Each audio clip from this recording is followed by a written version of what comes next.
fellow dear brothers and sisters, fellow Nigerians. It's an honor to be in your presence to speak about our country and speak about our collective shareholding as regards the survival of this country. I speak differently, and people know that I'm a little bit hard. My brother was overhard. Why I want to acknowledge the people sitting up here and every other participant that is a delegate here today. What I want to sincerely say is that we're in a very difficult times. And Nigeria is passing through very challenging period. People could say it's not affecting them. You could live in the southwest and it's not close to you. You could be living in south and you say it's very far off. And then you are in southeast and you say it's very far off. When program started in Brno, I was sitting with some of my friends who were military officers and I was telling them, I don't believe a Nigerian man can put a bomb on himself and blow himself up, because we know the way we saw life then, that it was very interesting. Nigerians like to enjoy what is available that God has created with nature. But it was not too long from when I said that we started discovering that Nigerians were willing to die, putting bomb on themselves. For us to save this country, it must be built on certain foundation.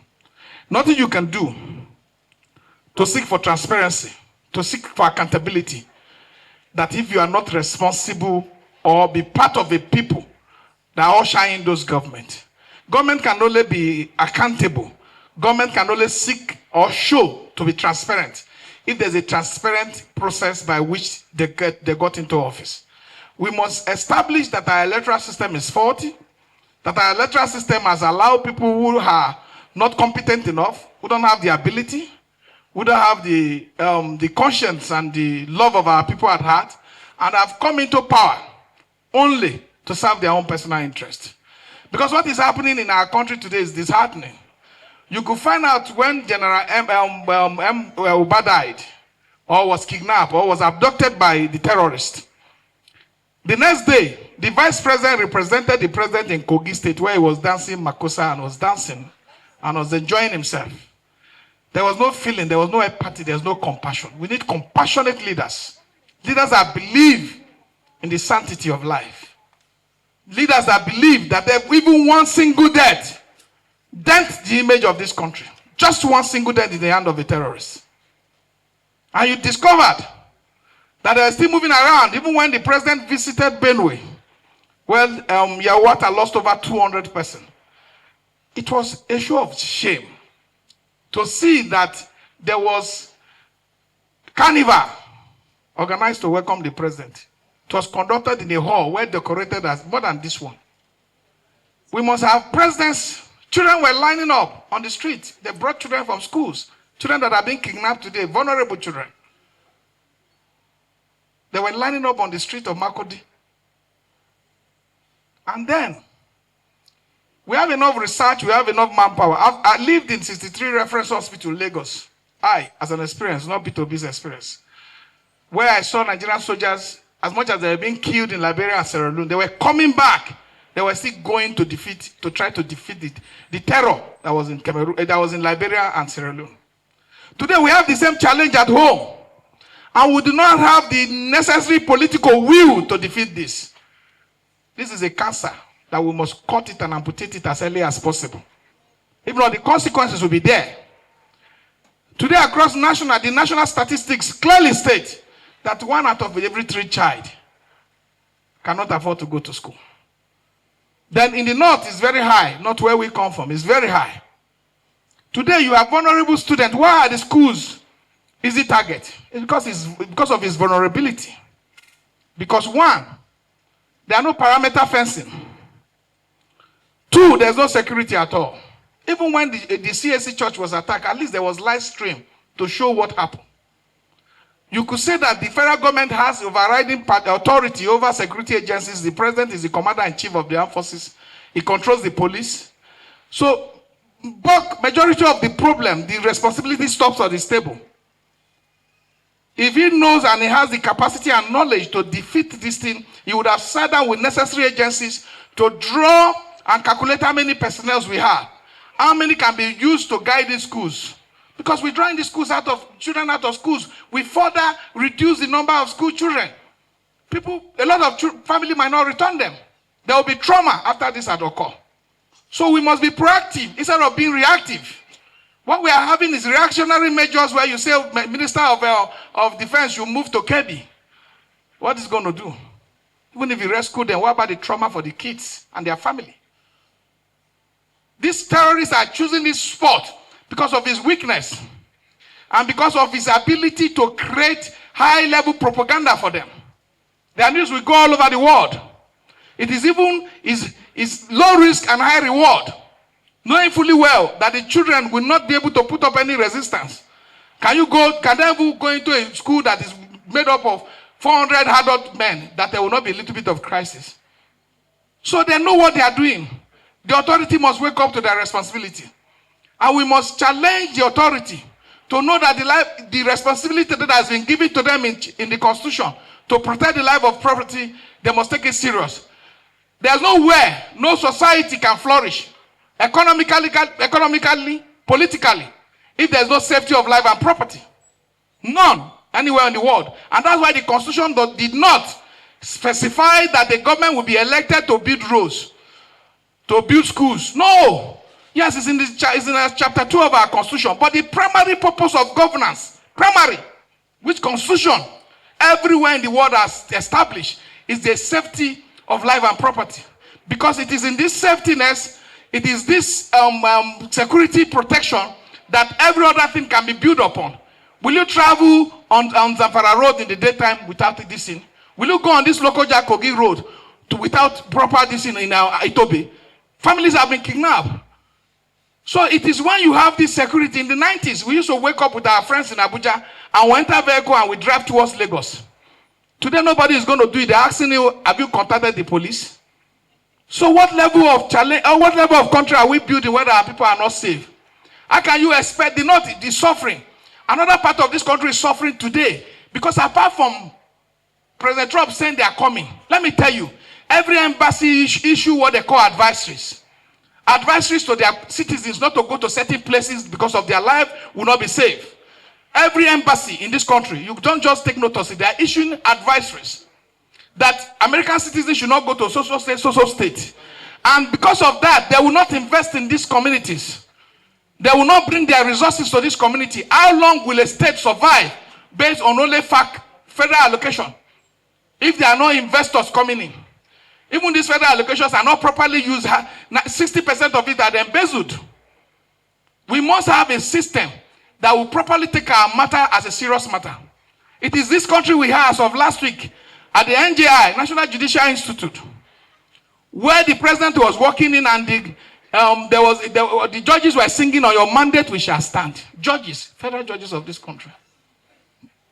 It is this country that they stand as a National Assembly that should be responsible in making laws for good governance and protection of its citizens.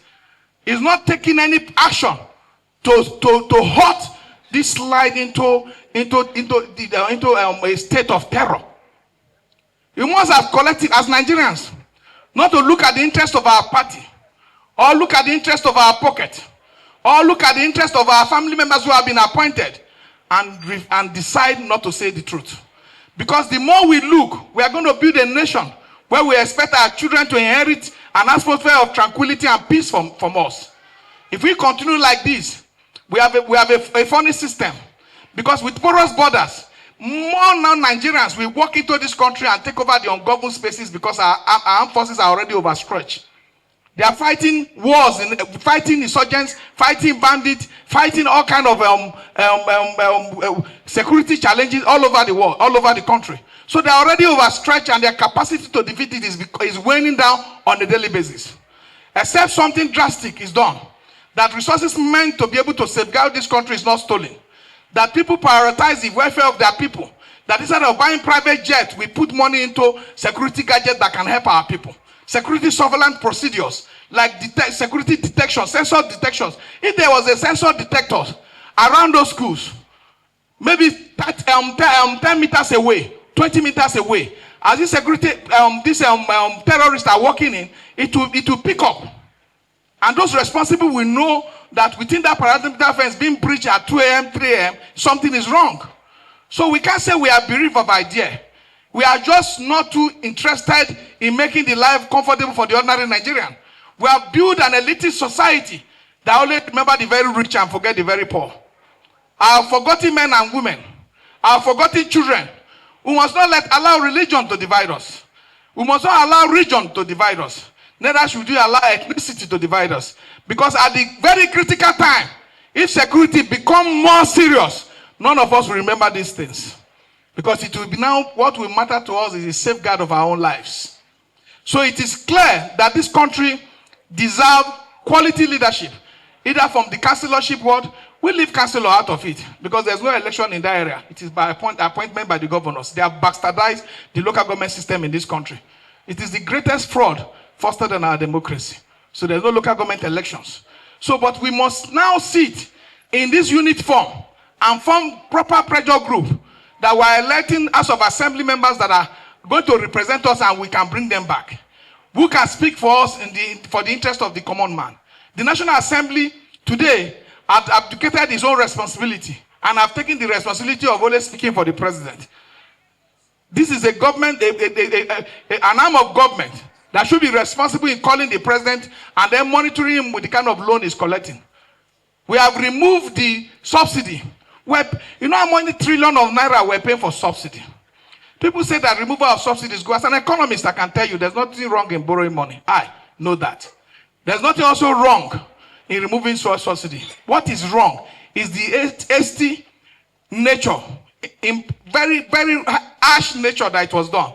There was no preventive measures to help the Nigerian system in cushion the effect of the removal.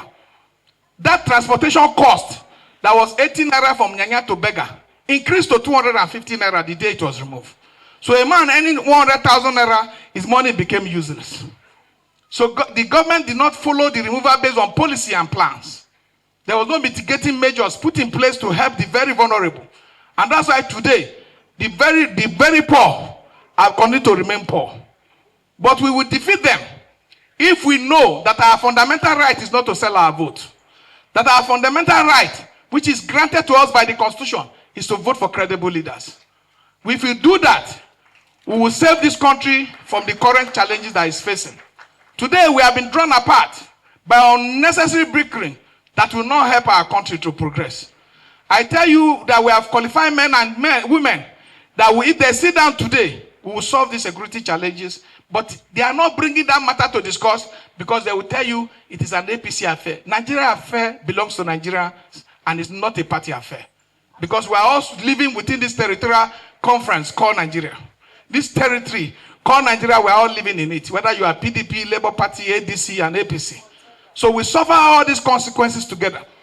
We go to the same market, we ply the same road, and today, the cost of flying on this country has increased because people know that a lot of people who have flight phobia are no longer having that phobia because it is about safety now. So please, we want to thank the organizers of this program to clearly say that your everlasting commitment is to see democracy work. Don't give up. Don't relent. All of you here, do not give up. This country is our country. It has worked before partially, and we will make sure that it works effectively for the collective good of all our citizens. Nobody should be afraid to speak his mind. In a democracy, that is all we have. And that is the right that God has given us. I thank you for inviting us to speak on this issue. And I thank all Nigerians for keeping faith with this country. And so thank you, the chairman of AMAC, our candidate for AMAC. Please, you know, when you talk about Peter and Peter, there's first Peter and second Peter in the Bible. So that's so we're just trying to balance it. So for me, opposition parties is a very critical element within our political system. You know, in section 221 to 229, that's why you find when the function of political party and how political party, you know, we operate. And you go further to look at the responsibility for ANEC. ANEC is a registrar and a regulator of political party. So no political party can operate outside those confines that are established by INEC. Apart from Electoral Act, Constitution of the party, the Constitution of Nigeria, there's also what we call guidelines and regulation for conduct of political parties' activity. So for political opposition parties have been weakening over the years. The more every year we go in, the more they get weaker. Why opposition parties are even more weak today is the fact that there's pure interference by state actors to try to undermine the strength of the opposition in Nigeria. For everything you see, you might not see it clearly.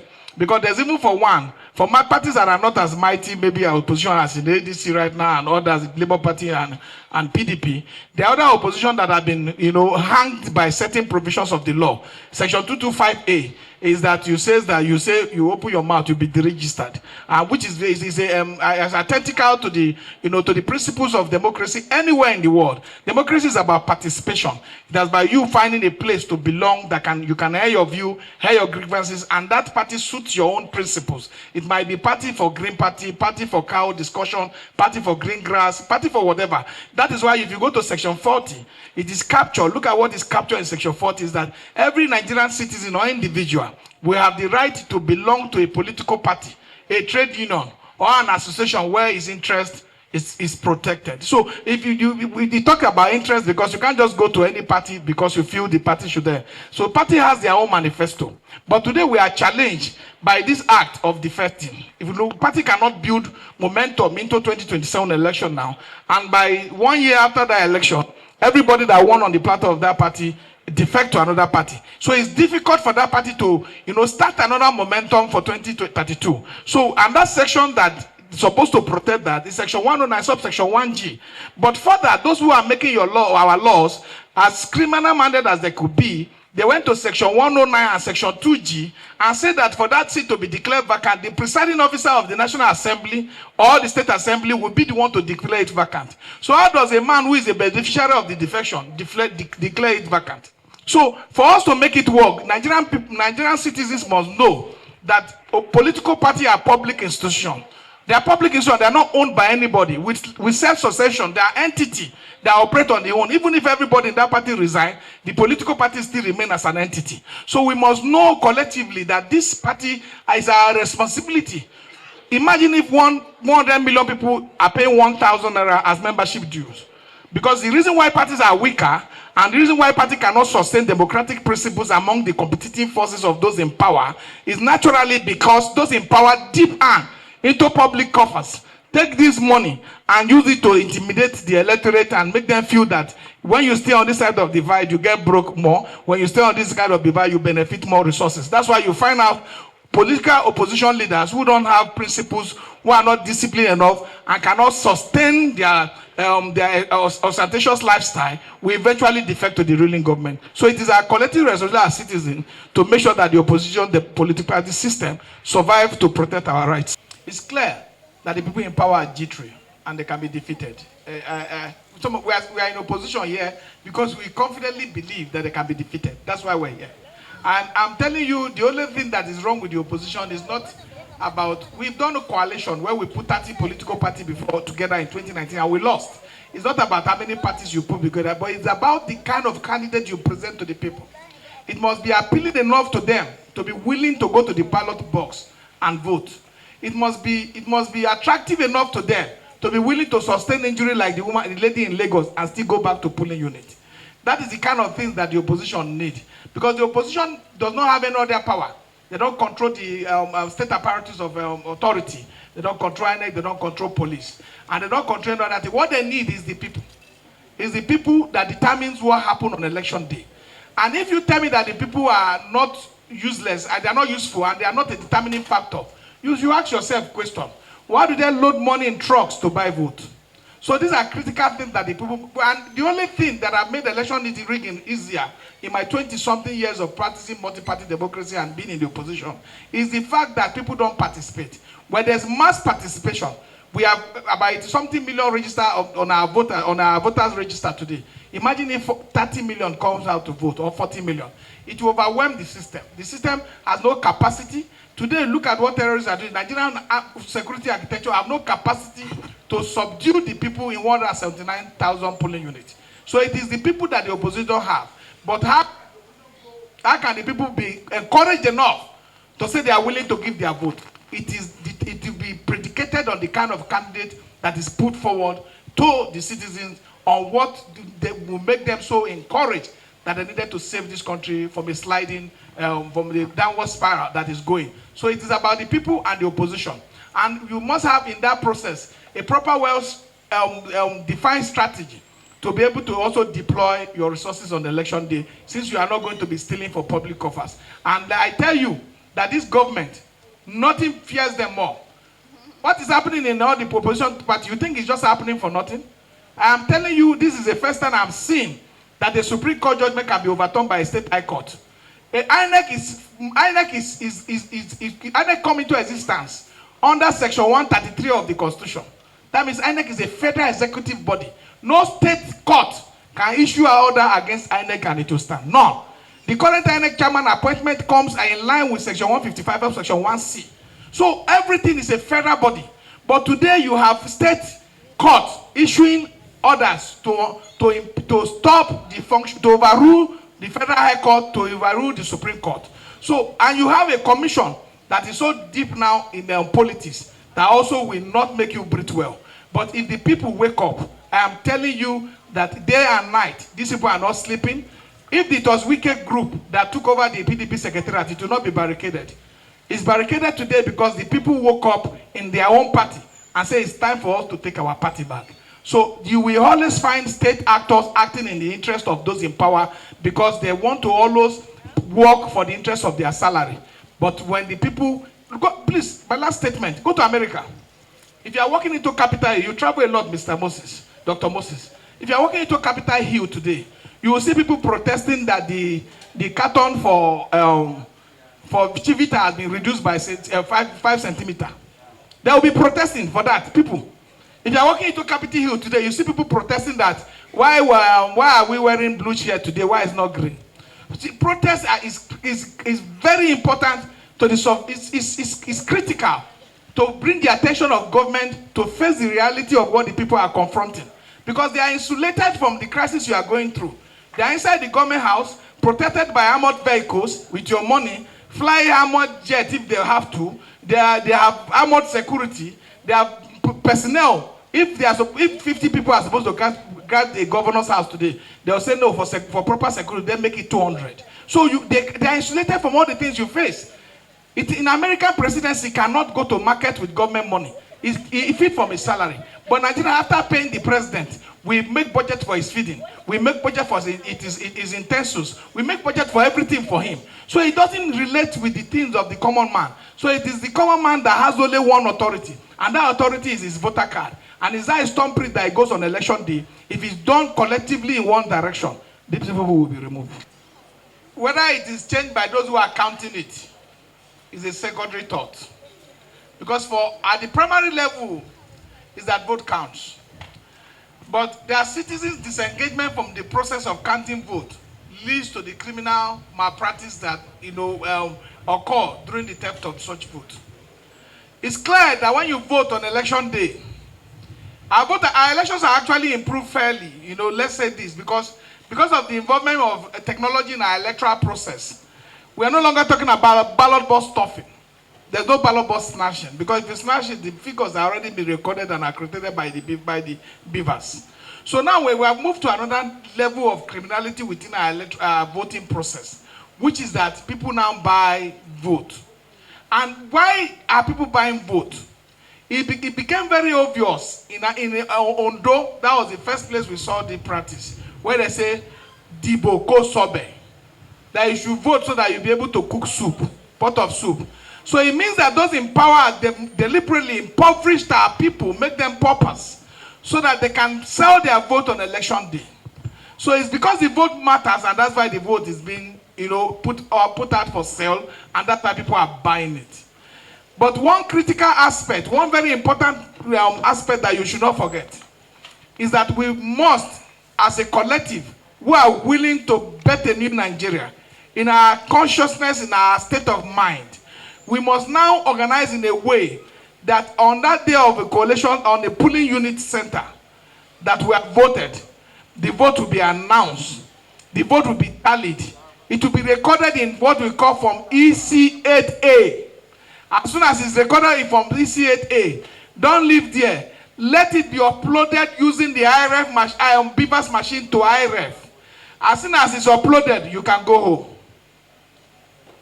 The problem we have today is that people don't wait till for the process to be concluded. And because of that, because it's not concluded, you now leave those appointed by INEC who are also beholden to certain political forces at the collation center alone. They end up transferring our vote to whoever they feel they can transfer it to. Look, for instance, P2B won over 900 and something votes in Lagos in 2023. Close to 1 million votes. What was recorded by INEC was 500 and something thousand votes. We Nigerians we have what they call the shortest attention span on any issue in the world.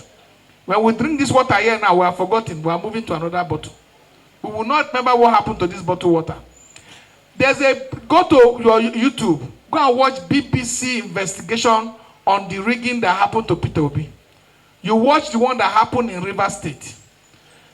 The result was manipulated. P2B won Rivers State, but it was given to Tinubu.